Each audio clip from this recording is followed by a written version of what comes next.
Halo sahabat petani pinang seluruh Indonesia. Faktor penentu dari kehidupan tanaman itu apa aja? Untuk penentu dasar sebagai pondasi kalau kita membangun itu adalah di pengelolaan lahan. Pengelolaan lahan yang pertama, kita harus mengenal tanah itu sendiri. Seperti apa kuncinya? Kalau menurut kami itu di pH. Waktu di pH itu sangat memprihatinkan kalau kita tidak cek, kita sendiri masih meraba-raba berapa pH-nya. Assalamualaikum warahmatullahi wabarakatuh. Sahabat petani semua, di video kali ini akan membahas budidaya tanaman pinang versi semi-modern. Banyak inovasi-inovasi yang diterapkan oleh beliau atau pemilik kebun pinang ini. Dan alhamdulillah meskipun beliau seorang pemula tapi sampai sejauh ini bisa dikatakan sangat berhasil. Ingin tahu kisah suksesnya seperti apa? Saksikan video ini sampai selesai, agar teman-teman semua bisa terinspirasi dan mendapat wawasan. Oke? Sahabat petani pinang, kembali lagi bersama saya Moh Mukorobin. Seperti yang saya jelaskan di awal tadi, dalam kesempatan ini saya akan membagikan satu buah video yang memperlihatkan satu buah hamparan perkebunan pinang yang bisa dikatakan semi-modern.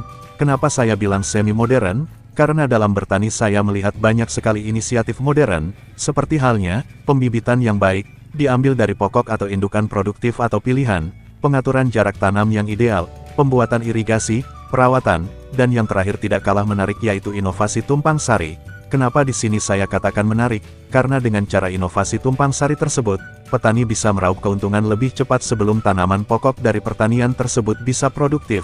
Dalam video ini bisa kita sama-sama melihat bahwa petani tersebut melakukan sistem tumpang sari tanaman pinang sebagai tanaman pokok ditumpang sari dengan tanaman pisang, yang tentunya tanaman pisang tersebut mampu lebih cepat menghasilkan hasil sebelum tanaman utama atau tanaman pokok tersebut produktif. Kemudian pengaturan jarak sangat penting, dikarenakan pengaturan jarak bertujuan untuk mendapatkan ruang tumbuh yang baik bagi pertumbuhan tanaman guna menghindari persaingan unsur hara dan sinar matahari, karena jika terlalu rapat akan terjadi kemungkinan kurang optimal dalam perkembangan tanaman tersebut. Kemudian irigasi berfungsi. Apabila terjadi kekeringan karena kemarau panjang, irigasi dapat membuat tanaman pertanian tetap ditanam dan dipanen. Irigasi yang berfungsi mengatur jadwal dan porsi pembasahan tanah bisa membuat lahan pertanian terus dialiri air dan membuat tanamannya terus tumbuh meski musim tak menentu. Irigasi juga diperlukan untuk proses pembuangan sisa air, sehingga mencegah terjadinya genangan di sekitar lahan. Meskipun demikian, keduanya harus berfungsi dengan baik. Dalam perkebunan pinang semi-modern kali ini dibuat satu baris satu irigasi, yang tentunya ini bisa kita terapkan dalam pertanian semi-modern walaupun dalam tanda kutip lahan tersebut lahan rawa atau lahan gambut atau liat.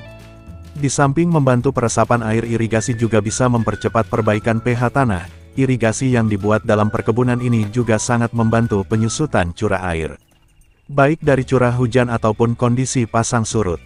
Kemudian perawatan. Dalam perkebunan pinang semi-modern yang saya kunjungi kali ini, menggunakan perawatan yang cukup optimal, meliputi pemupukan, penyulaman pada tanaman yang mati, kemudian mengganti tanaman yang pertumbuhannya kurang optimal. Terus yang terakhir adalah pemeliharaan. Pemeliharaan meliputi kebersihan, membersihkan dari rumput-rumput atau gulma, sebagai penghalang pertumbuhan bagi tanaman. Kemudian yang menarik lagi adalah tumpang sari pisang. Kenapa beliau memilih tumpang sari pisang? Karena bisa cepat dipanen dengan sekali tanam. Maksudnya sekali ditanam bisa dipanen berulang kali.